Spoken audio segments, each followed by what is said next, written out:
India Legal presents Courts Roundup.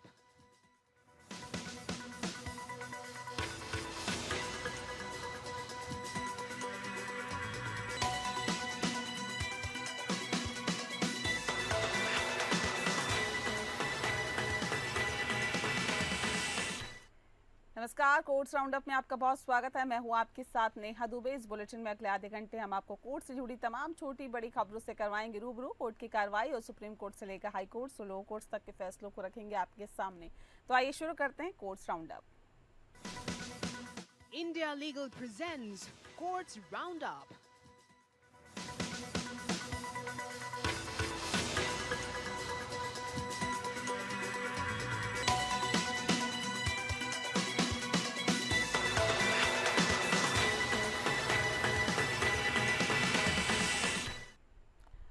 और चलिए bulletin की शुरुआत करते हैं। जस्टिस यशवंत वर्मा के खिलाफ आंतरिक जांच शुरू कर दी गई है। सुप्रीम कोर्ट ने जांच शुरू की है। बता दें आपको, सर्वोच्च न्यायालय ने दिल्ली उच्च न्यायालय के न्यायाधीश यशवंत वर्मा के खिलाफ आंतरिक जांच शुरू कर दी है, क्योंकि उनके आवास से भारी मात्रा में बेहिसाब नकदी बरामद हुई थी।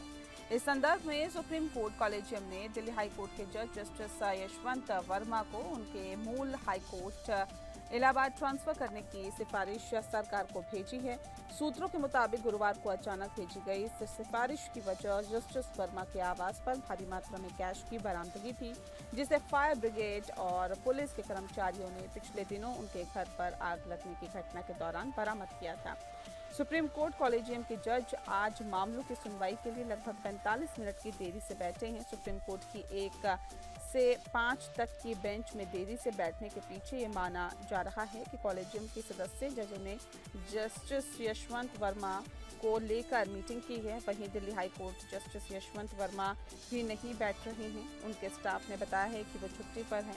हालांकि अभी तक इस मामले में सुप्रीम कोर्ट कॉलेजियम की ओर से आधिकारिक तौर पर इस बारे में कोई जानकारी नहीं दी गई है। Delhi high court justice Yashwant Verma पर लगे आरोपों की जांच के लिए सुप्रीम कोर्ट ने अपनी प्रक्रिया शुरू की है। सुप्रीम कोर्ट ने इसके लिए दिल्ली हाई कोर्ट के चीफ जस्टिस से रिपोर्ट मांगी है। सामान्य प्रक्रिया के मुताबिक सबसे पहले दिल्ली हाई कोर्ट के चीफ जस्टिस से इस पूरे प्रकरण पर रिपोर्ट मांगी जाती है। उसके बाद आगे की कार्रवाई की जाएगी।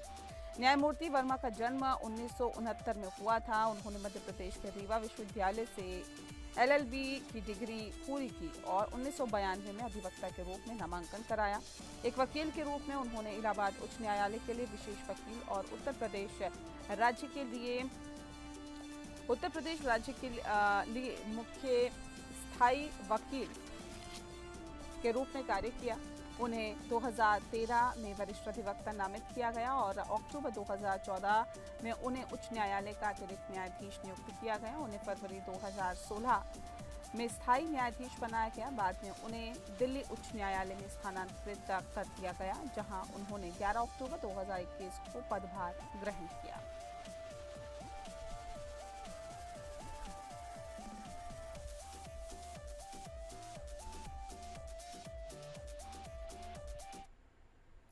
और अब आइए इंडिया लीगल के वेब रिपोर्टर से समझते हैं कि किसी जज को पद से कब और कैसे हटाया जा सकता है।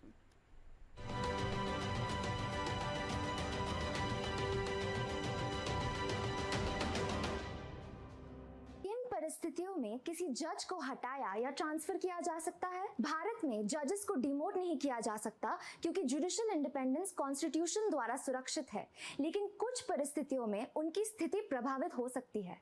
आर्टिकल 222 के तहत एक हाई कोर्ट जज को दूसरे हाई कोर्ट में ट्रांसफर किया जा सकता है, जो भारत के प्रेसिडेंट द्वारा चीफ जस्टिस ऑफ इंडिया से सलाह करने के बाद होता है। इसे कभी कभी एक प्रकार की इनडायरेक्ट डिसिप्लिनरी मेजर माना जाता है।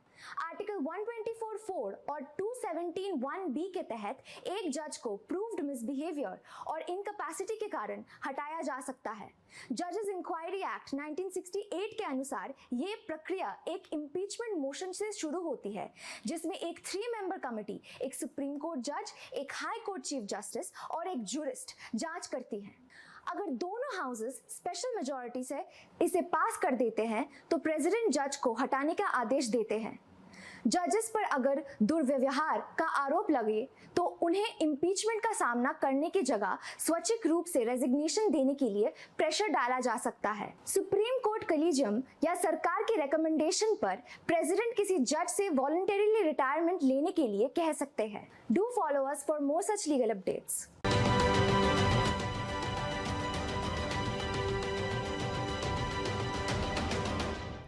और चलिए अगली खबर का रुख करते हैं। धन शोधन मामले से जुड़ा हुआ ये पूरा केस है। दरअसल धन शोधन मामले में राहत मिल गई है और बताई जा रहा है कि दिल्ली उच्च न्यायालय ने शुक्रवार को प्रवर्तन निदेशालय द्वारा दर्ज धन शोधन मामले में यूनिटेक के संस्थापक रमेश चंद्रा को जमानत दे दी है। न्यायमूर्ति जसमीत सिंह ने फैसला सुनाया और चंद्रा 2022 से अंतरिम मेडिकल जमानत पर हैं। उन्हें आज नियमित जमानत दे दी गई है। यूनिटेक का लिमिटेड के निदेशकों में से एक चंद्रा पर घर खरीदारों से संबंधित लगभग 5,826 करोड़ के फंड के डायवर्जन में शामिल होने के आरोप हैं। अक्टूबर 2021 में गिरफ्तार किए गए 80 वर्षीय चंद्रा ने 2022 में उच्च न्यायालय का रुख किया था। उनकी चिकित्सा स्थिति के कारण उन्हें जुलाई 2022 में अंतरिम चिकित्सा जमानत दी गई थी। इसे समय समय पर बढ़ाया गया। पिछले साल शीर्ष अदालत ने उन्हें आत्मसमर्पण करने के निर्देश देने पर रोक लगा दी थी।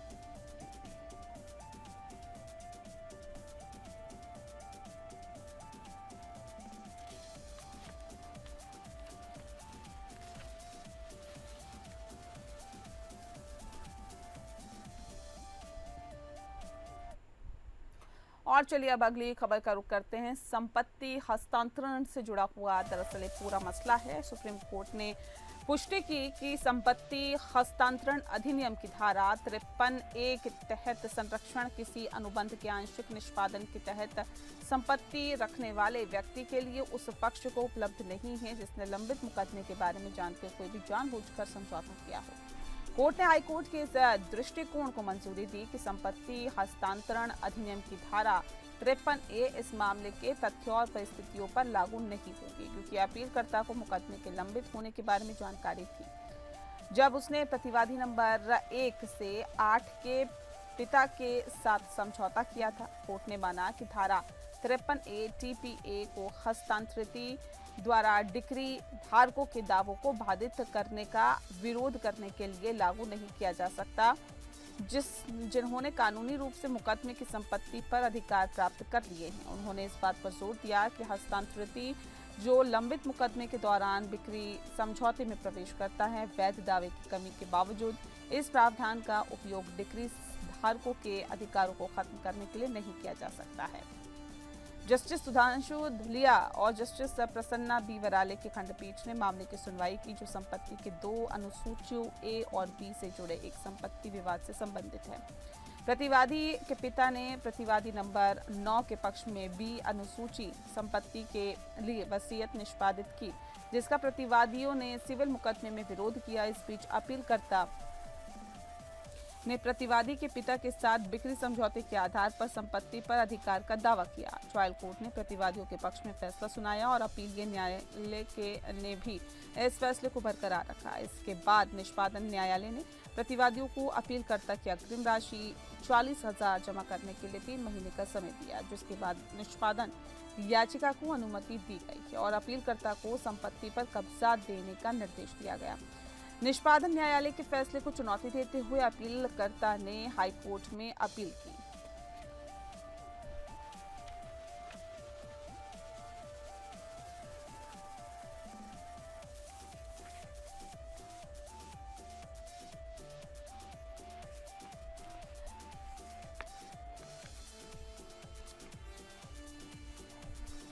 और चलिए अब अगली खबर का रुख करते हैं और अब बात करते हैं रणजीत सिंह बाथ और अन्य बनाम केंद्र से यानी कि केंद्र शासित प्रदेश से जुड़ा हुआ पूरा मसला है। दरअसल सुप्रीम कोर्ट ने दोहराया कि किसी शिकायतकर्ता को सीआरपीसी की धारा 156 उपधारा 3 के तहत एफआईआर दर्ज करने और संज्ञा अपराध की जांच करने के लिए मजिस्ट्रेट से निर्देश मांगने से पहले उन्हें सीआरपीसी की धारा 154 उपधारा 1 और 154 उपधारा 3 के तहत उपायों का इस्तेमाल करना चाहिए। सीआरपीसी की धारा 154 उपधारा 1 के तहत किसी व्यक्ति को अपराध की सूचना पुलिस थाने के प्रभारी अधिकारी को देनी चाहिए, जिसे इसे लिखित रूप में दर्ज करना होगा और इसे सूचना देने वालों को वापस पढ़ना होगा और उनके हस्ताक्षर प्राप्त करने होंगे। अगर पुलिस शिकायत दर्ज करने से इनकार करती है तो सीआरपीसी की धारा 154 उपधारा 3 शिकायतकर्ता को पुलिस अधीक्षक की लिखित शिकायत प्रस्तुत करके मामले को आगे बढ़ाने की अनुमति देती है। अधीक्षक तब मामले की जांच कर सकते हैं या ऐसा करने के लिए किसी अधीनस्थ अधिकारी को नियुक्त कर सकते हैं। ये कदम उठाने और सीआरपीसी की धारा 154 के तहत उपचार समाप्त होने के बाद ही शिकायतकर्ता धारा 156(3) के तहत मजिस्ट्रेट से जांच के आदेश मांग सकता है। जस्टिस अभय ओक और जस्टिस उज्जवल भुयान की खंडपीठ ने 14 जून 2017 को न्यायिक मजिस्ट्रेट द्वारा पारित आदेश रद्द करते हुए टिप्पणियां की, जिसमें आईपीसी की धारा 420 धोखाधड़ी और बेईमानी से संपत्ति की डिलीवरी और 120(b) आपराधिक साजिश के तहत एफआईआर दर्ज करने का निर्देश दिया गया।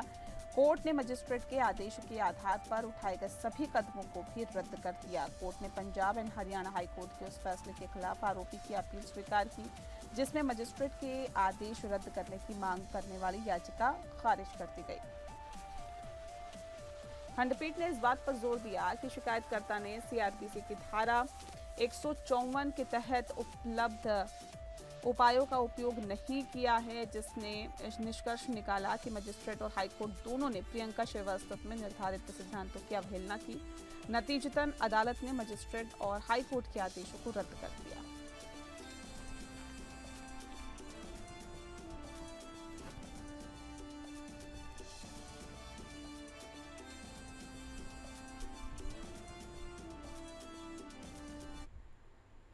अगली खबर का रुख करते हैं। ये खबर जो है पश्चिम बंगाल के साथ जुड़ी हुई है। दरअसल बता दें आपको कि पश्चिम बंगाल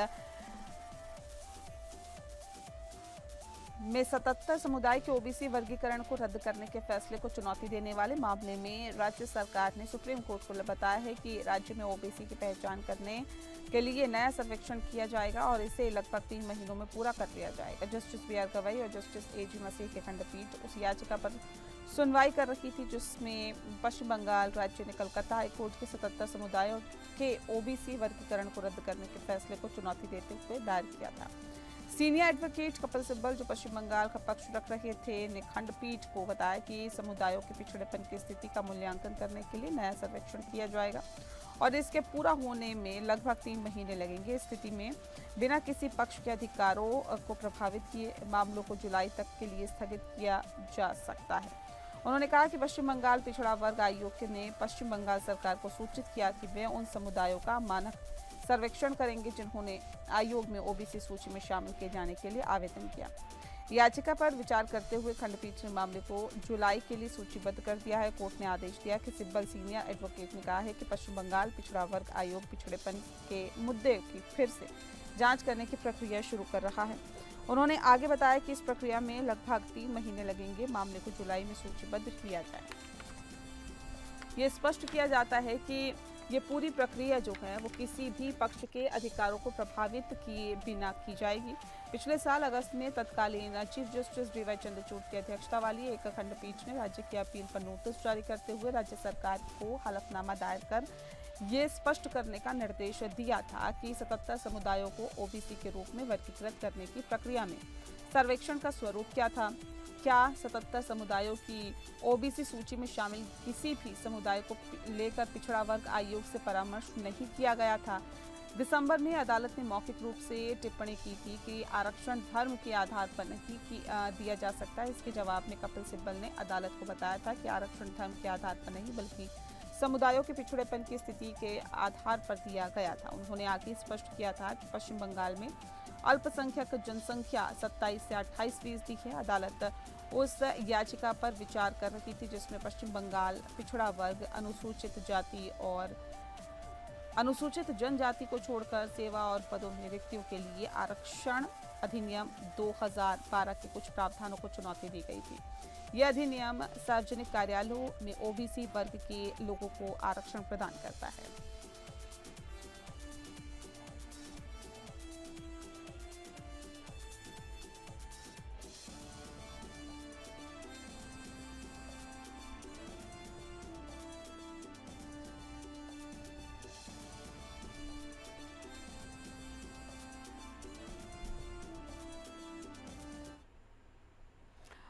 अगली खबर का रुख करते हैं। महिला सहकर्मी पर टिप्पणी का ये पूरा मामला है। बता दें आपको कि महिला सहकर्मी से ये कहना कि आप अपने बालों को संभालने के लिए जेसीबी का इस्तेमाल कर रही होंगी और उसके बालों से संबंधित गाना गाना कार्यस्थल पर महिलाओं के यौन उत्पीड़न रोकथाम निषेध और निवारण अधिनियम 2013 के तहत यौन उत्पीड़न नहीं है। बॉम्बे हाईकोर्ट ने हाल ही में HDFC बैंक के कर्मचारी के खिलाफ पॉश एक्ट के तहत दर्ज मामले को खारिज करते हुए ये फैसला सुना है। एकल जज जस्टिस संदीप मार्टने ने कहा है कि ये मानना मुश्किल है कि याचिकाकर्ता विंदो कचावे का आचरण यौन उत्पीड़न के बराबर होगा।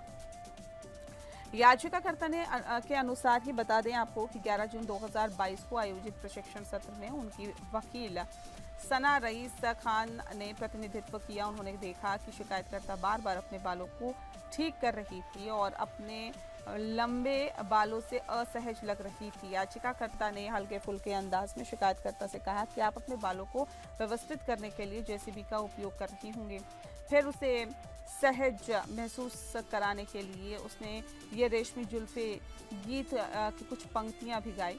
खान ने तर्क दिया कि टिप्पणी के पीछे एकमात्र उद्देश्य शिकायतकर्ता को ये बताना था कि यदि वह बालों से असहज है तो उसे बांध लेना चाहिए क्योंकि वह न केवल याचिकाकर्ता बल्कि सत्र में अन्य प्रतिभागियों का भी ध्यान भटका रही थी। वास्तव में प्रशिक्षण सत्र शुरू करने से पहले याचिकाकर्ता ने सभी को स्पष्ट रूप से बताया कि वह माहौल को हल्का बनाने के लिए चुटकुले सुनाएगा। जस्टिस मार्ने ने 11 जून 2022 के बाद याचिकाकर्ता और शिकायतकर्ता के बीच व्हाट्सएप पर हुई बातचीत पर गौर किया, जिससे संकेत मिलता है कि याचिकाकर्ता वास्तव में शिकायतकर्ता को उसके प्रदर्शन के संबंध में प्रेरित कर रहा था और उसने आभार व्यक्त किया था। न्यायाधीश ने कहा कि आरोपों से ही संकेत नहीं मिलता है कि कथित टिप्पणी किए जाने के समय शिकायतकर्ता मौजूद था। टिप्पणी निश्चित रूप से शिकायतकर्ता के खिलाफ नहीं थी। दूसरी घटना में दर्शाई गई दोनों टिप्पणियां निश्चित रूप से एक अन्य पुरुष कर्मचारी के खिलाफ है। इसीलिए ये विश्वास करना मुश्किल हो जाता है कि दूसरी घटना में वर्णित आचरण से शिकायतकर्ता को व्यक्तिगत रूप से कोई यौन उत्पीड़न होगा। इन टिप्पणियों के साथ ही पीठ ने याचिकाकर्ता के खिलाफ आंतरिक शिकायत समिति ICC की रिपोर्ट को खारिज कर दिया।